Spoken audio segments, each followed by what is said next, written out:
उन्हाच्या तीव्र लाटेला आता पावसामुळे ब्रेक मिळालेला आहे। भारत ते अफगाणिस्तान पावसाची हायवे लाईन आहे। 1000 किलोमीटर लांबीचा पावसाचा पट्टा सक्रिय झालाय। पश्चिमी चक्रवात निसर्गाचा दुर्मिळ आविष्कार पाहायला मिळतोय। देशभरातील तापमानात मोठी घट झालेली आहे। पुन्हा एकदा गारव्याने एंट्री केलेली आहे। भारतासह शेजारील देशांमध्ये सध्या निसर्गाचा एक अत्यंत दुर्मिळ आविष्कार पाहायला मिळतोय। अफगाणिस्तान, पाकिस्तान आणि भारत अशा 3 देशांच्या सीमा ओलांडणारा 1000 किलोमीटर लांबीचा पावसाचा पट्टा तयार झालाय।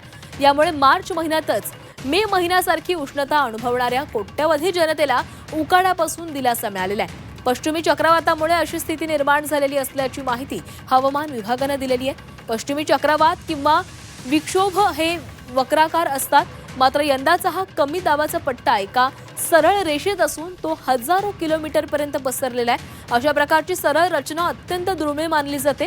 या रचनेमुळे ढगांचा गडगडाट, विजांचा कडकडाट आणि सोसाट्याचा वारा यासह तीव्र वादळी पावसाची निर्मिती होत असते।